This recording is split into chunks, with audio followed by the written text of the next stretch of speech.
नमस्कार रसिक श्रोते हो.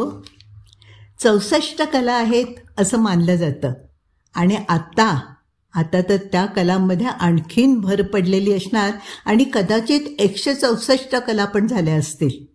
पण आपल्याला त्यातली प्रत्येक कला अवगत असते, माहिती असते किंवा कळत असते असं नाही, हो ना. पण एखादी जर कला आपल्याला कळत नसेल तर त्याला नावं ठेवणं चुकीचं आहे ना. म्हणजे उदाहरणार्थ मला गाणं, संगीत फार आवडतं, पण मला राग ओळखता येत नाही. म्हणजे ह्या गाण्यामध्ये कोणता राग आहे किंवा हा ख्याल किंवा जे काही असेल तर त्याच्यामध्ये काय आहे हे नाही मला कळत. पण श्रवणभक्ती आहे. पण अशी माझी आवड असताना जर मी म्हटलं सैगल साहेबांना किंवा आत्मा साहेबांना, शी कसलं घाणेरडं गातायत आणि स्वतःला मोठे गायक म्हणवून घेत आहेत, तर ही चूक ठरेल ना. निदान माझ्या मते तरी ही चूक आहे. थोर लोकांबद्दल असं एकदम तुच्छतेने बोलणं हे सूर्यावर थुंकण्यासारखं आहे आणि आपलं अज्ञान प्रदर्शित करणं असं पण आहे. आपण त्या बाबतीमध्ये, त्या एखाद्या कलेच्या बाबतीमध्ये आपण अज्ञानी आहोत. आपल्याला त्याच्याबद्दल जाण नाही आहे किंवा जाण करून घेण्याची इच्छा पण नाही आहे, असंच त्याच्यामधून व्यक्त होतं. तर जे कोणी थोर झालेले आहेत, थोर मोठे नावाजलेले आहेत, त्यांच्यामध्ये काहीतरी असल्याशिवाय, कोणता तरी गुण असल्याशिवाय त्यांचं इतकं वर्षानुवर्ष त्यांना प्रसिद्धी मिळालेली नाही ना. नाही तर मग आपणही झालो असतो की खूप प्रसिद्ध, हो की नाही. मी का सांगते ना हे तुमच्या लक्षात आलंच असेल. तर आज आपण एक अत्यंत भावपूर्ण अशी कथा ऐकणार आहोत. कथेचं शीर्षक आहे सावली. लेखक आहेत विद्याधर पुंडलिक. कथासंग्रहाचं नाव आहे पोपटी चौकट. ह्याची पहिली आवृत्ती 1962 सालीची आहे आणि 8 आवृत्ती झाल्यानंतर त्याचं पुनर्मुद्रण पण झालेलं आहे 2022 साली. तर इतकं गाजलेलं हे पुस्तक आहे आणि साहित्याचा मानदंड मानला जातो. विद्याधर पुंडलिकांचं जे लिखाण आहे, गंगाधर गाडगीळ असे अनेक आपले आधीचे लेखक आहेत की त्यांचं साहित्य हे आजच्या साहित्याचा पाया आहे. म्हणजे आजचा जो महाल उभारला गेला असेल साहित्याचा, तो महाल, तो राजवाडा, त्याचा पाया ह्या लेखकांचं लिखाण आहे.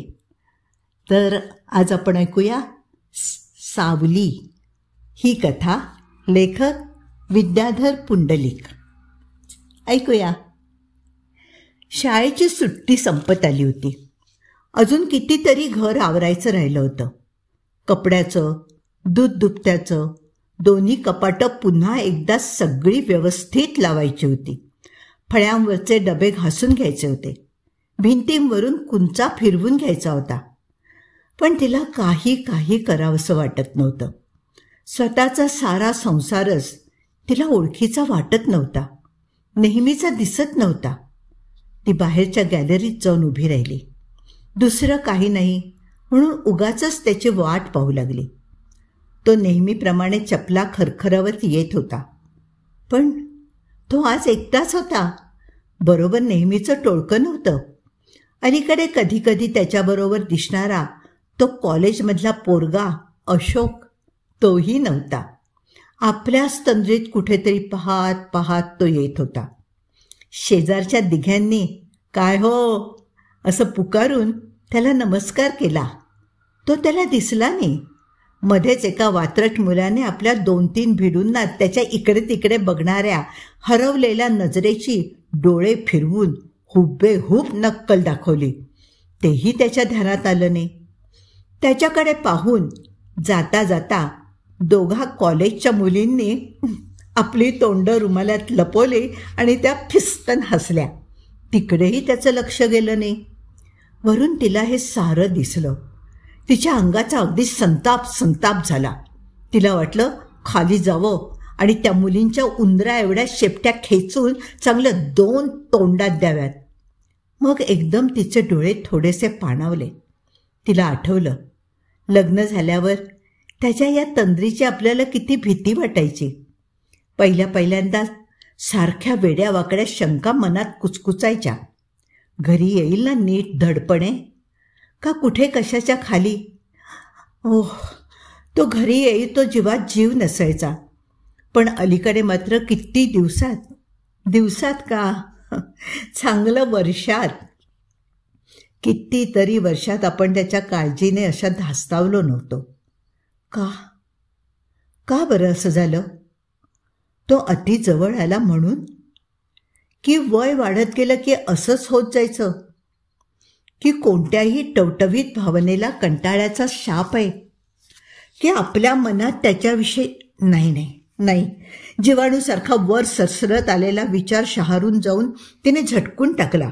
आपल्या मनावर उत्साह शिंपडला. त्याच्या स्वागतासाठी आपल्या मनाला तिने एकदम अधीर केलं. त्याची थाप पडल्याबरोबर तिने लगबगीने दार उघडलं. आपल्या भुवया उंचावून त्याने विचारलं, का सॉरी, आज विशेष खुशीत आहे? आहोत आम्ही, तिने लटक्या नखऱ्यात म्हटलं. अगं, पण कारण तर सांगशील? दर गोष्टीला कारणच कशाला पाहिजे? कारणावाचून खुश असू नये होय आम्ही? अरे असावं ना, मी पण आज खुशीत आहे, पण त्याला कारण आहे बुवा, चालेल ना? अगदी अनपेक्षितपणे तो असं विनोदी बोलून गेला होता. ते आनंदून म्हणाली, चालेल ना, पण तुमचं कारण काय आहे?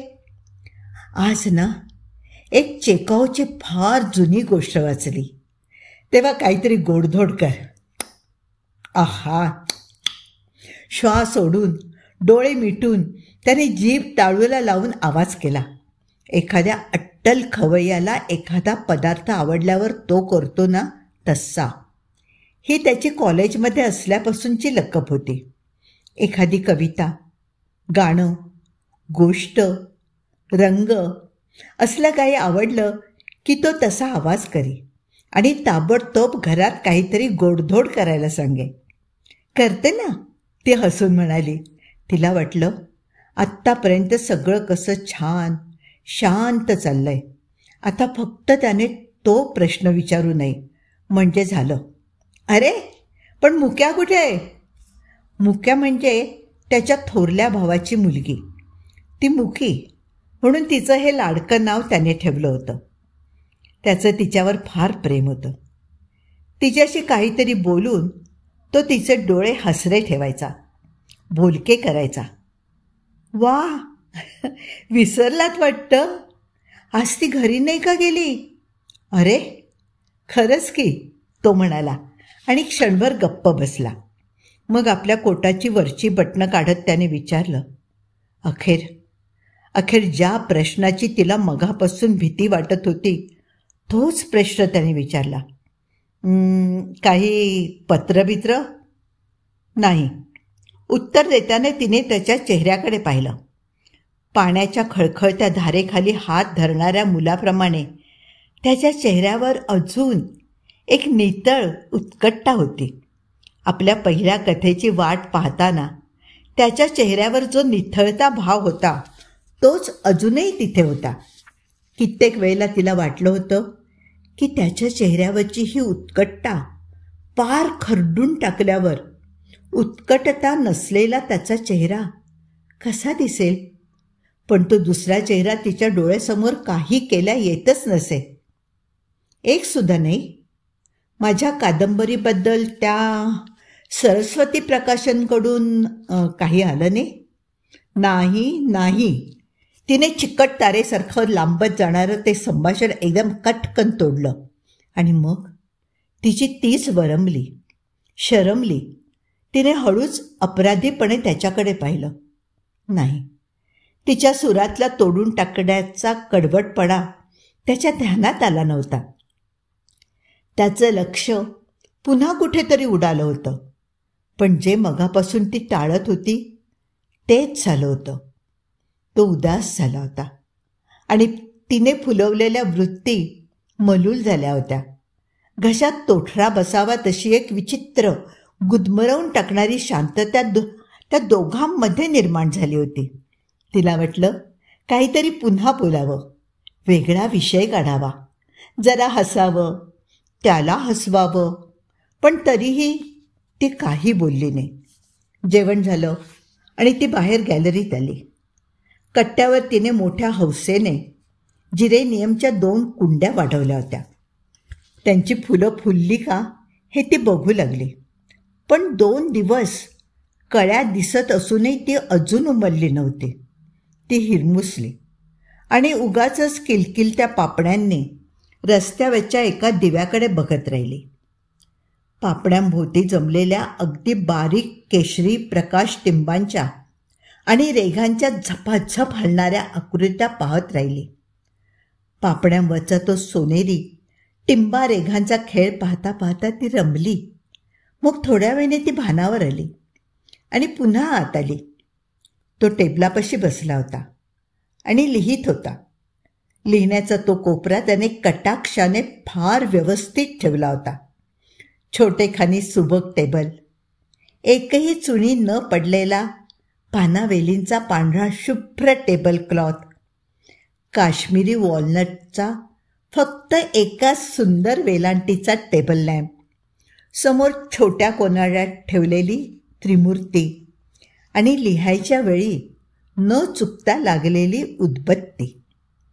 टेबलाच्या पहिल्या ड्रॉवरमध्ये एकावर एक अशा व्यवस्थितपणे लावलेल्या सोनेरी कडांच्या पानांच्या त्याच्या डायऱ्या होत्या. त्यात सुंदर तिरकस बायकी वळणाच्या अक्षरात त्याच्या कल्पना लिहिलेल्या असत. त्यांनी प्रत्यक्षात जन्म घेतला की त्यावर एक काट ओढली जाई. त्याच्या खाली दिवस वेळ टिपली जात. पुढच्या पानावर नवा आकडा 141. हो, आता जी कथा त्याने लिहायला घेतली होती ती 141वी होती. 141 कथा, 4 कादंबऱ्या, शिवाय आगामी 4, 2 नाटकं, 10 एकांकिका, आणखीन बरंचसं किडूकमिडूक साहित्य. हा आजवर त्याने इमाने इतबारे केलेल्या साहित्य सेवेच्या प्रपंचाचा हिशोब होता. असं एकही मासिक नव्हतं की जिथे त्याचं नाव चमकलं नव्हतं. ज्या उत्साहाने आपल्या शाळेतलं अरुण हे हस्तलिखित मासिक तो मान मोडून लिहित होता, ज्या आकांक्षेने त्याने कॉलेजच्या मॅगझिनचा मराठी विभाग पेलला होता, तीच दुर्दम्य आकांक्षा आणि तीच अदम्य चिकाटी त्याच्या लेखणीत अजूनही होती. मागच्या दशकाच्या लेखकांची गाजती वाजती मिरवणूक चालू होती, तेव्हा तो त्यात सामील झाला. ती गेली आणि पुढच्या दशकाच्या पिढीची त्याहूनही झगझगती मिरवणूक निघाली. ती अजूनही चालू होती, पण आजच्या कोवळ्या पोरांना खूप सिनियर असलेला तो मात्र मिरवणुकीच्या अगदी मागच्या रांगेत होता. तरीही तीत अजूनही चालत होता. टेबल लॅम्पच्या प्रकाशात त्याचा चेहरा उजळून निघाला होता आणि त्याच्या शरीराची एक प्रचंड सावली मागच्या निळ्या भिंतीवर पडली होती. 2 भिंतीवर पसरल्यामुळे ती मध्येच गळ्यापाशी कापली गेली होती. तो मागे पुढे हल्ला की तिच्या डोक्यावरचा भाग लांबोडका होई, दुसरा एकदम आखूड होई. त्याच्या लांब हडकुळ्या बोटांची हालचाल झाली की ती झाडाच्या वाळक्या फांदींप्रमाणे दिसे आणि तो कागदावर वाकला की त्याचं लांबलेलं नाक चेटकीसारखं दिसे. ती वेडी वाकडी अर्थशून्य सावली कुठेतरी हसायला लावणारी आणि तरीही भेसूर, जितकी प्रचंड तितकीच अटळ. तिला वाटलं तो जीवनात बाजूला पडला, पण त्याची ही सावली मात्र आपल्या अंगातून गेली आहे. तिने गच्च डोळे आवळून घेतले आणि बऱ्याच वेळाने उघडले. दुसऱ्या कुशीला वळून तिने खिडकीतून दिसणाऱ्या आकाशाकडे पाहिलं. ताणलेल्या निळ्या झिरझिरीत मलमलीसारखं ते दिसत होतं. त्यावरील चांदण्या चूर उधळल्यासारख्या दिसत होत्या. पाहता पाहता तिचे डोळे भरून आले. आपण एकेकाळी कविता करीत असो हे तिला आठवलं.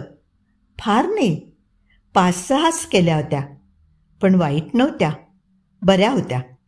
आता साऱ्या आठवत नव्हत्या, पण एक अजूनही आठवत होती. कमल तांबे, मनोहर देशपांडे, काळे सर अशी जुनी कॉलेजातली मित्रमंडळी भेटली की विचारत, का हो, कविता लिहिणं थांबवलं तुम्ही? कशा छान लिहित होता. अजयसुद्धा खूप वेळा कळकळीने विचारे, का ग, कविता का सोडून दिलीस? सर्वांना हसून ती एकच उत्तर द्यायची, ईश्वर, मी कुठे तिला सोडून दिलं, तिनेच मला सोडून दिलं. तिचे डोळे भरून आले. तिला आठवू लागलं, तुझ्या लाल ओठातली आग प्यावी, तुझ्या लाल ओठातली आग प्यावी. तांबड्या मखमली कापडावर मोती ठेवावेत तसे शब्द. त्याच वेळी वहीआड डोळे लपवून अजयकडे आपण चोरून पाहिलं होतं. तिच्या कौलारी बसून पारवा तो खिन्न निरस एकांत गीत गातो.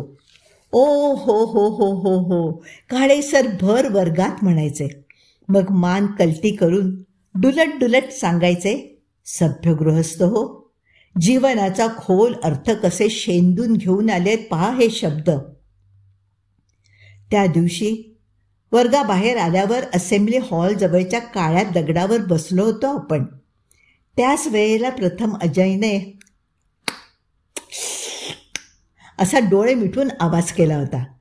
खंडाळ्याच्या किर्र जंगलातील ती हिरव्या रंगाची वाटणारी शांतता, ओहोळाचा मंद खळखळाट, आकाशाला अटकावणारे भोवतालचे उंच डोंगर आणि आभाळाखाली फक्त फक्त आपण दोघे. त्यावेळेला वाटलं होतं जगातला आदी पुरुष अजय आणि आदी स्त्री मी. इथे सारी वस्त्र फेकून देऊन ती पहिली कविता, ती होती पहिली कविता. कुठे गेलं हे सारं?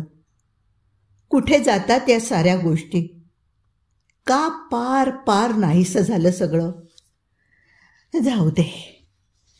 पण त्याच्यावर प्रेम केलं तेव्हा हेच आकाश फार जवळ वाटायचं, आपल्या नेहमीच्या नात्यातलं वाटायचं. हळूहळू ते तटस्थ होत गेलं, दूर सरकत गेलं. आणि आता तर आपल्या दुःखासंबंधी ते किती थंड उदासीन दिसतं आहे. इतक्यात दिव्याजवळून आवाज आला, काहीसा कापरा, खोल पण आर्जवी. ए, जरा इकडे येतेस का? का हे तिला माहीत होतं. तरीही ती विलक्षण कोरडेपणाने म्हणाली, का? कशाला? आता की नाही मी अगदी दमले. आणि तिने खोटी खोटीच पण अगदी कडकडून जांभई दिली. मग तिचं तिलाच काय वाटलं कुणास ठाऊक. तिने आपल्या हाताची उशी घेतली आणि हाताच्या तळव्यावर डोकं टेकवून त्याच्याकडे चेहरा करून ती म्हणाली, वाचून दाखवायचं आहे ना? ऐकते मी इथूनच. तुझी परवाची कादंबरी ना? खरंच वाच ना, वाच. एवढंच त्याला पुरेसं होतं. त्याने उत्साहाने आपली खुर्ची खरकन तिच्या दिशेने वळवली.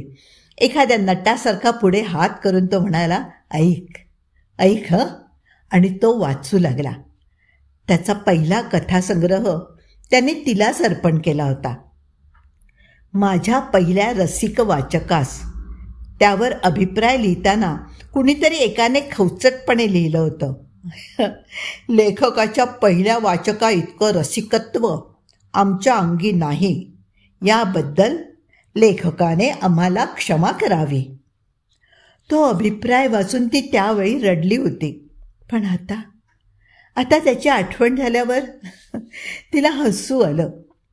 तो वाचित असलेली लघु कादंबरी बंद होणाऱ्या एका शाळेच्या अखेरच्या दिवसांवर होती. प्रथम तिचं लक्ष नव्हतं. दूर कुठून तरी रस्त्यावरून माणसांची येती जाती पावलं अस्पष्टपणे ऐकू यावीत तसे त्याचे शब्द नुसते येत होते, जात होते, पुन्हा येत होते. मग मध्येच ती एकदम दचकली. तिचे डोळे एकदम विस्फारित झाले. शाळेतल्या जिन्याखालच्या एका कोपऱ्याचं वर्णन तो करत होता. तिला स्वतःच्या कन्या शाळेतल्या 5वी ए जवळचा अंधारा कोपरा आठवला. मधल्या सुट्टीत तिची नेहमीची लपायची जागा तीच होती. एका अनपेक्षित हुरहुरीचा काटा तिच्या अंगभर हळुवारपणे फिरला. तिला वाटलं, हा झेप घेणार आता हा झेप घेणार. पहिल्यांदा जशी त्याने साहित्यात झेप घेतली होती ना, तशी. पण नाही, तो कोपरा तसाच अंधारा राहिला, कारण त्याचं त्या कोपऱ्याकडे लक्षच नव्हतं. त्याला आठवत होते ते शाळेचं पवित्र आणि मंगल वातावरण. अजून ते प्रार्थनेचे सूर आठवतात. माता तशीच शाला हे आठवलं की कसं गहिवरून येतं. तिचं मन पुन्हा भरकटलं. काय त्याच्या जीवनात पवित्र होतं? कुठे काय मंगल झालं होतं? ते दोघे भाऊ, त्या घरातले आधीचे 3 जीव गेल्यानंतरची उरलेली मुलं होती. त्यांच्या एका हुशार बहिणीने आत्महत्या केली होती की काय, ते अखेरपर्यंत कळलं नव्हतं. सासूबाई अजूनही तिचं नुसतं नाव जरी निघालं तरी शून्यपणे कपाळाभोवती पंजा फिरवतात. ज्याला त्याला विचारतात, पोरीने का केलं हो असं? समजलं का तुम्हाला काही? अजयच्या वडिलांच्या भोळेपणाचा फायदा घेऊन त्याच्या काकाने सगळ्या गावाकडच्या जमिनी घशात घातल्या होत्या. थोरल्या भावाच्या 2 गोंडस पोरांबरोबरच मुक्याही जन्माला आली होती. तिच्या फडफडणाऱ्या पापण्या, पंखासारखी जलद जलद हलणारी बोटं आणि ते पोरके ओठ, आणि इतक्या वर्षांनंतर एका ॲबॉर्शन नंतर वाट्याला आलेलं आम्हा दोघांचं हे एकटेपण. तरी पण हे डोंगरा एवढं दुःख पवित्रच होतं, मंगल होतं, उदात्त होतं. तुझं लक्ष नाही आहे, तू ऐकत नाही आहेस, तो एकदम कर्कशपणे फाटलेल्या आवाजात ओरडला. ती अजिबात घाबरली नाही, उलट हसून शांतपणे म्हणाली, उगाच ओरडू नकोस बाबा, मी ऐकते ना. मग जातीच्या चतुराईने आपली हालचाल तिने बदलली. आपली उशी वक्षस्थळापाशी दाबून, दोन्ही हातांमध्ये आपली चिंचोळी हनवटी ठेवून आणि आतून येणारी किळसती शरम दाबून ती लाडिकपणे म्हणाली, पुढे वाच ना रे, छान होतंय.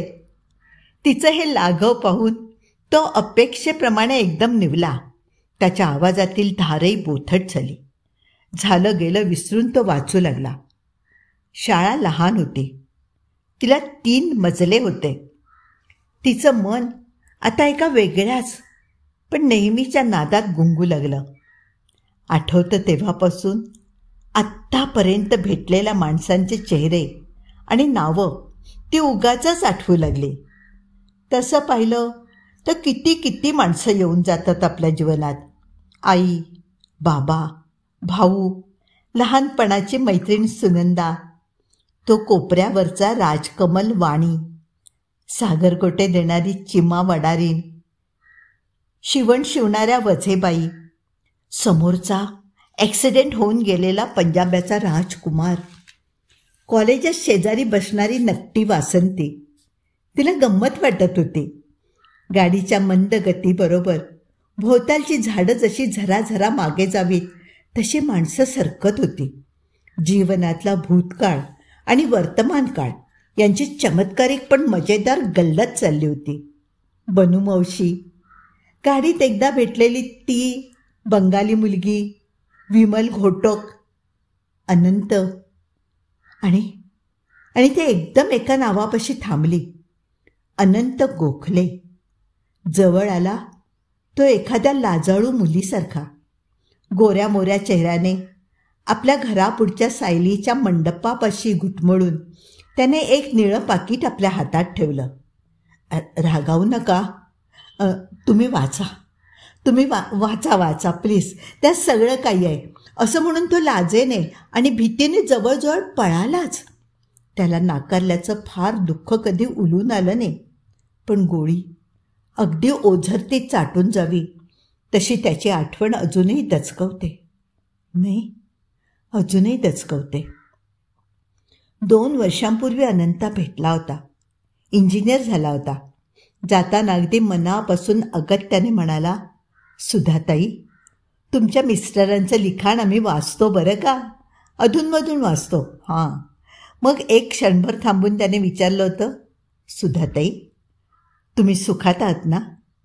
खरं सांगा, आहात ना सुखात? आपण हो म्हणालो. त्याला समाधान झालेलं दिसलं. पण आपली फार निराशा झाली. बऱ्याच वर्षांनी झालेल्या त्या भेटीत आपल्याला वाटलं होतं की इतक्या वर्षांच्या सुडाचा दंश त्या प्रश्नाला लावून अनंत तो आपल्याकडे फेकेल. त्याने जर तसं केलं असतं तर तो घाव आपण वरच्या वर झेलला असता. अस्सल कलावंताच्या प्रीतीचं जे अपार वैभव मिळालं नव्हतं ते कसं मिळालं आहे हे त्याला खोटं खोटं का होईना सांगता आलं असतं. एरवी बाहेर शाळेत मैत्रिणींपाशी तिला हे कधी कधी करावंच लागत असे. पण हे खोटेपण अभिमानाने मिरवता आलं असतं ते एकट्या अनंतापाशीच. पण अनंता होता तसाच सरळ निघाला, आपल्याला ताई म्हणणारा. आणि त्याच्या त्या सरळपणामुळे आपल्याला ते सुखही मिळालं नाही. पण त्याला नाकारलं ते एका धुंदीत. तेव्हा ओठावर अजयच्या प्रेमपत्रातले शब्द होते. हृदयाचा गाभारा, गंभीर घंटानाद, सम जशी सुरांचं चुंबन घेतंय तसे तुझं ते चुंबन, कधी संथ, कधी जलद, कधी लवून, प्रतिभेची कापरी ज्योत, सगळं चोरलंस. माझी स्वप्नसुद्धा चोरलीस. कुठे बघतेस तू? थांबू का मी? देऊ हे सगळं फेकून? तो खुर्चीवरून उठून संतापाने कर्कशपणे ओरडला. सारखा चीड तू. अरे मी अगदी कान लावून ऐकते. सांगू का कुठपर्यंत आला होतास ते? कशाला फसवतेस स्वतःला आणि मला? ऐकणाऱ्याचे डोळे सांगतायत. तुला काय वाटतं हे मला समजत नाही. लग्नापूर्वीची सुद्धा तू राहिली नाहीस. तुझं रूप गेलं, तुझं प्रेम गेलं, तुझा गोडवा गेला. जे म्हणून तुझं मला आवडत होतं ते सगळं खाक झालं. कदाचित अनंत गोखलेच्या आठवणीने झुरत. थांब अजय, तिथेच थांब. एक शब्द बोलू नकोस त्याच्यापुढे. चालती होईन मी इथून, आणखीन जर तू एक शब्द बोललास तरी. तिच्या आवाजात विलक्षण चरका होता, विलक्षण जरब होती. ती त्याला एकदम जाणवली. मग तिच्याजवळ जाऊन तिचे दंड घट्ट पकडून तो म्हणाला, मग सांग, तुला काय झालंय ते? केवळ माझ्या हातात माती आली म्हणूनच ना अशी कोरडी वागतेस? म्हणूनच ना? ती काहीच बोलली नाही. त्याला भीती वाटेल इतक्या थंडपणे पण हलकेच तिने त्याचे हात बाजूला केले आणि ती गॅलरीच्या दरवाजाशी जाऊन उभी राहिली. बाहेरच्या अंधारातल्या जिरेनियमच्या कुंडीकडे बघू लागली.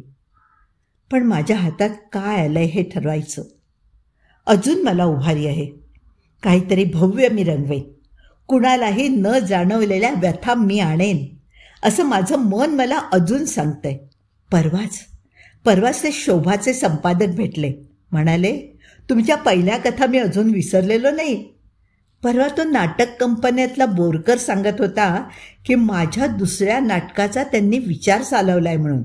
लक्षात ठेव, माझ्या कादंबऱ्यांबद्दल कुठून मला अजूनही पत्रे येत असतात. असंच काहीतरी वेडंवाकडं बेताल तो बोलत राहिला. मग मध्येच थांबून आपले ओठ पुसून तो म्हणाला, मला मान्य आहे. मला मान्य आहे. माझ्या प्रसिद्धीचा बंगला अजून उठला नाही. पण लक्षात ठेव, आत्ता कुठे माझ्या बंगल्याचं सामान हळूहळू जमतंय. थोडीफार दगडमाती येऊन पडली आहे. आणि काय सांगावं, माझं अपयशच उद्या कदाचित एवढं मोठं ठरेल की यशस्वी लेखकांनाही त्यांच्या यशाची लाज वाटेल. हे ऐकता ती किंचित सुखावून हसली. स्वतःच्या अपयशावरचं हे त्याचं नेहमीचं बेफाम रूपक होतं. पण ते तिला फार आवडायचं. तिला नवल वाटायचं ते हे की स्वतःचं अपयश सांगायला हे इतके यशस्वी शब्द त्याला सापडले तरी कसे. तिला क्षणभर भीती वाटली. न जाणो आज पार मागे मागे गेलेला अजय झपाझप अंतर कापत जाईल. तिचं तिलाच हसू आलं, पण तिने दाबलं. मग मनातल्या मनात ती त्याच्याशी बोलू लागली. अजय, मला तुझ्या शरीरात मनात कसं सगळीकडे पाझरत पाझरत जायचं होतं रे. तुला माहिती आहे, काही रंगीबेरंगी फुलझाडांची फांदी तुटली तर ती जिथे तुटते ती जागासुद्धा त्या फुलांच्या रंगानेच ठिपकत असते. अगदी तसंच. पण आता वाटतं तुझं जे झालं ते खूप जणांचं झालं आहे. खूप जणांचं असंच होतं. अजूनही कुठे कुठे खूप जणांचं असंच चालू असेल. तुझ्याबरोबर तो कॉलेजचा मुलगा अशोक, तो हिंडत असतो ना अलीकडे, त्याचंसुद्धा असंच होईल अशी मला भीती वाटते. या कसल्या दुःखात नवीन काय आहे, वेगळं काय आहे, कणखर काय आहे. परवा साठेमस्तर भेटले होते. म्हणाले, जाऊ दे रे, असा खचू नकोस, काही डाव भूताला असंच समजायचं, मात्र खेळ म्हणून लेखणीला हाती धरू नकोस. साठे मास्तर. तिला संताप आला. फाटक्या कपड्याचा, फाटक्या शरीराचा, फाटक्या जीवनाचा मास्तर. जन्माचा दरिद्री, कर्माचा दरिद्री. भिक्षेकऱ्याने सराईतपणे गरीब चेहरा करावा तसा कोणत्याही परिस्थितीत हसण्याची सुरकुती वळवणारा. तिला वाटलं एकदा साठे मस्तारांकडे जावं आणि विचारावं, हा पहा माझा नवरा, त्याला थोडं जवळून पहा. आणखीन किती डाव त्याने भूताला दिले म्हणजे तुमचं समाधान होईल. त्याला थोडं खेळायला, थोड्या 4-2 उड्या मारायला, अधूनमधून हसायला का सांगितलं नाहीत मास्तर. असा कसा त्याला एकटा आणि निराळा सोडला तो. मग मागून तिची तीच शांत झाली. तिला वाटलं या चिडण्याला काय अर्थ आहे. अजयच्या डग्ग्यासारख्या आतून घुमून येणाऱ्या आवाजातला जी एक उत्कट झार होती, तिलाच नाही का आपण भुललो. फर्ग्युसन कॉलेजच्या टेकडीवर दूरच्या क्षितिजाकडे बघत बघत आपला हात फेकून त्याने जेव्हा आपल्या लेखनाची स्वप्न सांगितली तेव्हा आपणच नाही का तो थरथरता हात पकडला. कॉलेजच्या मॅगझिनमध्ये आपल्या कथेला पहिलं बक्षीस मिळालं हे फुललेल्या चेहऱ्याने तो सांगत आला तेव्हा सोललेल्या हापूस आंब्यासारखा त्याला कचकन खाऊन टाकावा असं आपल्यालाच नाही का वाटलं. सुधीतले, त्याच्या कथेतली नायिका तूच न ग. ही मैत्रिणींची चेष्टा ऐकल्यावर आपल्यालाच नव्हत्या का गुदगुल्या झाल्या. तिचं मन आता तिला आक्रंदून विचारू लागलं, का झालं असं वेडपटासारखं दान कसं पडलं माझ्या हातातून. जन्मात जे कधी काळी एकदाच एखाद्यालाच देता येतं ते भलत्याला कसं दिलं गेलं, आणि जे दिलं ते सुद्धा सगळंच्या सगळं कसं धुळीत पडलं. त्याने आता आपलं डोकं टेबलावर टेकलं होतं व थोड्या क्षणांनी तो म्हणाला, माझ्या यशापयशाचं मला कधी काही वाटत नाही, पण सुद्धा तुझ्या या कोरड्या वागण्याने माझे हातपाय गळून जातात. तुझ्या वाचून मला दुसरं कोणी नाही आहे ग. हे सुद्धा फार वेळेला म्हणून झालं होतं. ती हल्ली नाही. त्याच्याजवळ जावं असं तिला वाटेनाच, कारण याचा शेवट काय आणि कसा होतो हे तिला आता पाठ झालं होतं. एकमेकांनी गळ्यात घालून रडणं, एकमेकांचे डोळे पुसायची ती स्पर्धा, ऊन श्वासांनी दोघांच्याही कोरड्या झालेल्या चेहऱ्यांवर इच्छेविरुद्ध फुलत जाणारा तो शृंगार आणि मागून येणारी ती घाणेरडी ग्लानी. असं काही झालं की अलीकडे तिने कॉलेजमध्ये वाचलेल्या एका कादंबरीच्या नायिकेप्रमाणे युक्ती काढली होती. अगदी असह्य दुःख झालं की ती नायिका म्हणायची, याचा आता नाही विचार करायचा, अगदी करायचा नाही. उद्या करेन मी याचा विचार, उद्या. ती सुद्धा नुसती असंच म्हणत गेली. झोप येईपर्यंत म्हणत गेली, उद्या, उद्या, आत्ता नाही. उद्या काहीतरी या दुःखावर सुचेल उपाय. उद्या, उद्या. सकाळ झाली आणि तिला एकदम हलकं वाटलं. कसा कुणास ठाऊक, काल सुजयसारखा आलेला मनाचा बधीरपणा, सुन्नपणा गेला. उठल्याबरोबरच ती भांडखोरपणाने म्हणाली, अजय, काय रे तुझं हे घोरणं? तो म्हणाला, वा, मी घोरतो. स्वतः घोरतेस आणि मग कुणीतरी एक घोरतं हे मान्य झालं आणि तो वादविवाद थांबला. तिला वाटलं, वा, आजचा दिवस कसा गालीच्यासारखा उलगडत जाणार आहे. छे, कालचा दिवसच वाईट होता. कुणीतरी त्या दिवसालाच लिंबू गुलाल मारून ठेवलं होतं. मग स्टोव्हच्या लपलप करणाऱ्या जांभळ्या जिभेतून येणारी मंद भुरभुरूत तिने मन लावून ऐकली.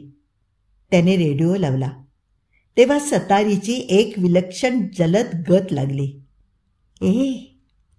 ए, किती दिवसांनी भेटलीस ग तू, असं म्हणत ती तिला बिलगली.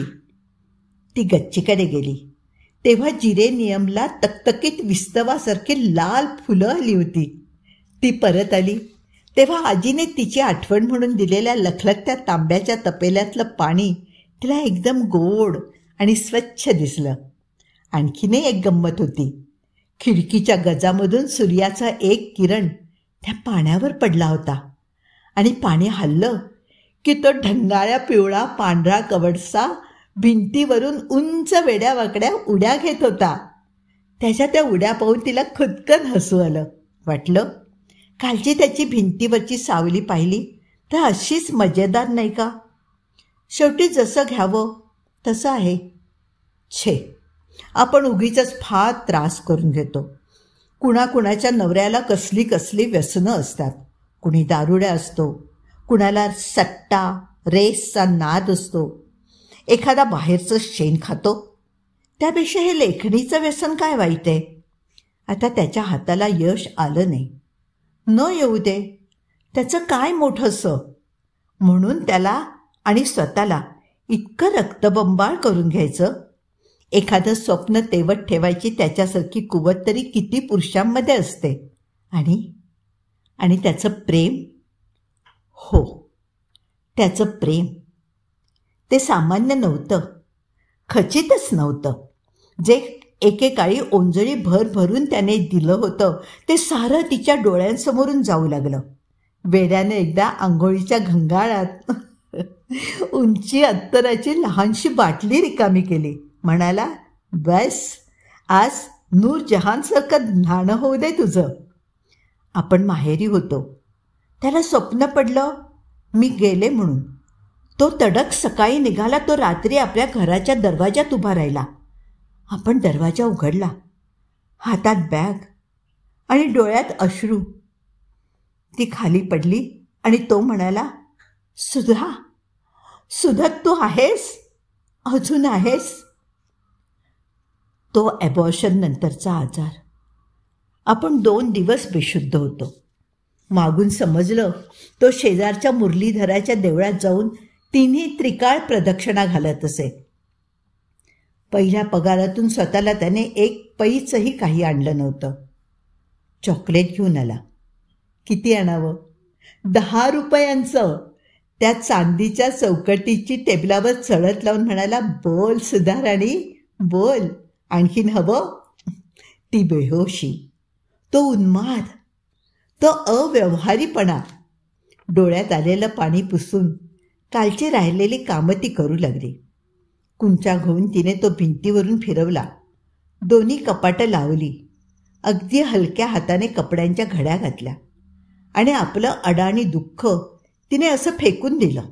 मग तिने ठरवलं, आजचा दिवस अगदी छान काढायचा. अजय आणि मी आणि अजय अगदी लग्नाच्या पहिल्या दिवसात होतो ना, तसे, अगदी तसे.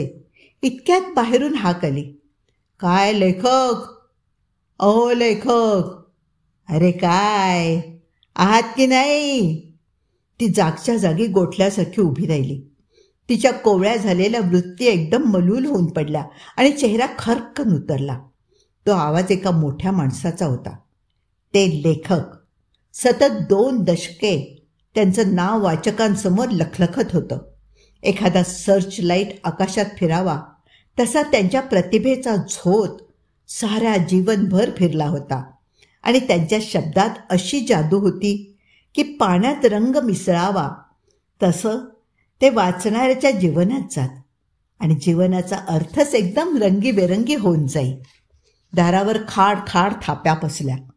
पितळी पट्टी जमिनीवर खणखणावी तशा पुन्हा हाका आल्या.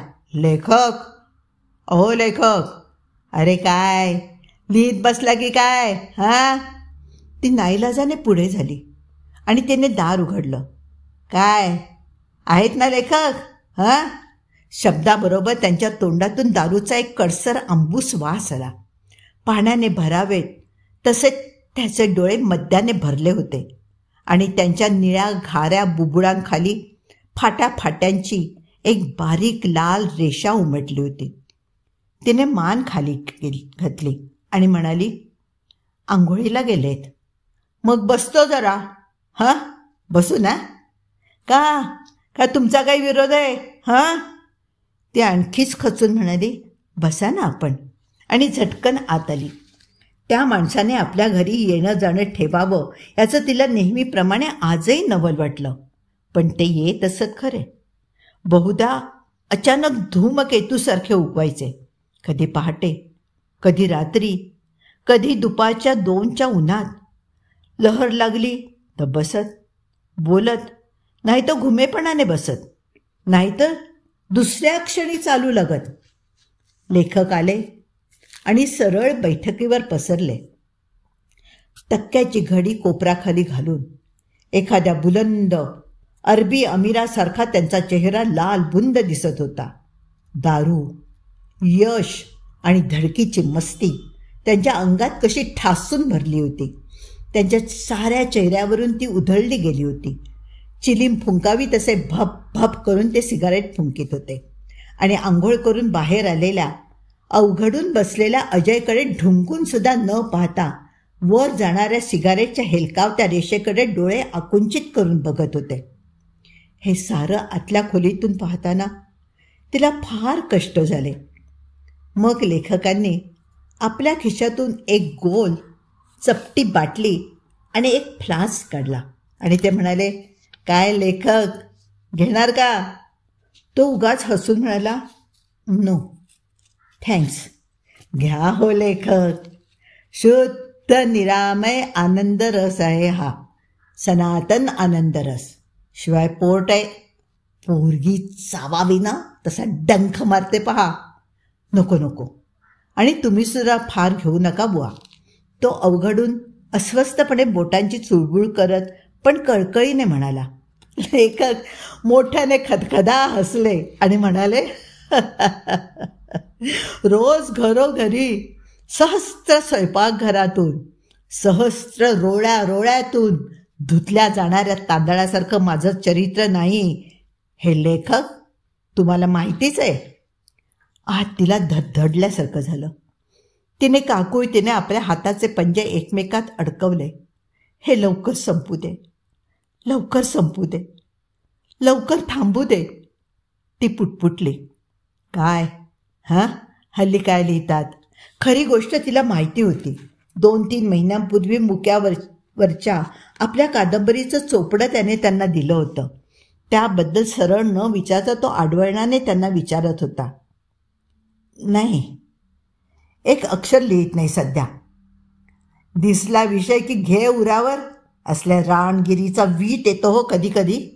कधी वाटतं आपल्यातच जगावं, आपल्यातच मिटावं, दाट जंगलातल्या एखाद्या फुलासारखं. तुम्हाला तुम्हाला असं कधी नाही वाटत लेखक? हे शब्द ऐकता ऐकता एकदा तिचे मान खाली गेली आणि अकारण तिच्या सर्वांगावर कसले तरी गोड शहारे आले. मग एकाएकी आपल्या फ्लास्कचे हळुवारपणे लेखकांनी चुंबन घेतलं आणि त्याच्याकडे पाहत ते म्हणाले, मदिरे, हे मदिरे, तू राक्षसी आहेस. तू राक्षसी आहेस, पण फार प्रामाणिक राक्षसी आहेस. तू एखाद्याचा बळी घेतेस, पण फार प्रामाणिकपणे घेतेस. लेखक, बोला बोला, काय म्हणताय? नाही, तो किंचित चाचरत हात चोळीत म्हणाला, माझ्या त्या कादंबरीविषयी नाही नाही नाही नाही नाही म्हणजे तशी घाई नाही आहे म्हणा. पण तिने आपल्या कानांच्या आखा घट्ट घट्ट दाबल्या आणि एक गुदमरता विव्हळ उद्गार काढून ती मागच्या मागे भिंतीला असहाय्यपणे टेकली. लेखकांनी उरलेलं मद्य एका घोटात संपवलं आणि ते ताडकन उठले. आतल्या खिशातून त्यांनी एक पुडकं बाहेर काढलं. ते आपटून आणि आवेगाने त्याचा हात पकडून ते म्हणाले, अभिनंदन, त्रिवार अभिनंदन. म्हणजे? तो तोंड वासून म्हणाला. आत तिच्या काळजाचे ठोके एकदम चुकले. एका रांगेतले विजेचे दिवे झरकन पेटत जावे तसा आनंद तिच्या साऱ्या शरीरातून लखलखत गेला. 3 गोष्टींविषयी अभिनंदन. तुमच्या अक्षराचं वळण फार चांगलं आहे, ही एक. तुमचं शुद्ध लेखन अगदी बिनचूक आहे, ही दुसरी. आणि माझ्या धाकट्या बहिणीला तुमची कादंबरी फार आवडली, ही तिसरी. या 3ही गोष्टी मला 20 वर्षात जमलेल्या नाहीत. शेक, लकी डॉग शेक. एखाद्या लॉरीचं प्रचंड धूळ अचानकपणे अंगावर आल्यासारखं तो एकदम दचकला. मग एकदम मान ताठ करून तुसडेपणाने म्हणाला, असं बायकी वाकडेपणाने काय बोलता? सरळ सरळ रोकटोक का नाही सांगत? तिला आज संतापाने रडू आलं. वाटलं बाहेर जावं आणि हे थांबवावं. पण आश्चर्य असं की तरीसुद्धा ती तिथेच थांबली. कुठल्या तरी जबरदस्त प्रेरणेने तिला तिथेच खिळवून ठेवलं. अच्छा अच्छा, हां हां, लेखक म्हणाले, एरवी मी बोललो नसतो, पण तुम्हाला सरळ हवंय ना म्हणून सांगतो. नाहीतरी एरवी सरळ बोलणं, सरळ चालणं मला फार आवडतं. या दुनियेतही सरळ सरळ माणसं फार विरळ होत चालली आहेत. हो हो, तुमची कादंबरी अथपासून इतीपर्यंत भिक्कार आहे. ज्या मुक्या मुलीवर तुम्ही ती लिहिली आहे ना, ती तशी बोलकी आहे, पण तुमची लेखणी ती मात्र ठार मुखी आहे. संतापाने थरथरणाऱ्या आणि वळवळत्या हाताने तिने मधलं दार खाडकन उघडलं. पण लेखक तिथे नव्हते. जिन्यावरून जाणारा त्यांच्या बुटांचा आवाज घुमत होता आणि खाली सतरंजीवरच त्यांनी फेकून दिलेल्या सिगारेटच्या थोटकातून येणारी धुराची वलयं अजून हवेत हेलकावत होती. हातांवर डोकं टेकवून अजय खिडकीत पाठमोरा उभा होता. ती ठेंगणी पाठ पाहून तिला एकदम भडबडून आलं. तिला वाटलं आता काही बोलू नये, करू नये. त्याच्याजवळ जावं आणि इमानी कुत्र्यासारखी त्याची विद्रूप जखम चाटावी. मी त्याच्यावर केलेल्या प्रेमाचा हाच अर्थ आहे, दुसरा काय? ती लटपटत त्याच्याकडे गेली. तिने त्याच्या पाठीला स्पर्श केला आणि हलकेच त्याला आपल्याकडे वळवलं. आपले चिंब डोळे वर न करताच तो म्हणाला, तू ऐकलंस सारं? नाही रे अजय, काय झालं रे अजय? आणि हे विचारता त्याचं डोकं तिने आपल्या वक्षस्थळावर घेतलं. क्षणभर तिला वाटलं, नको हे सारं, नको. अजूनही त्याला जोरात ढकलून द्यावं. पण तिचे हात मात्र त्याच्या केसांवरून फिरत होते आणि डोळे पाण्याने पाझरत होते. कथा इथे संपली आहे. पुन्हा भेटूया नव्या कथेसह.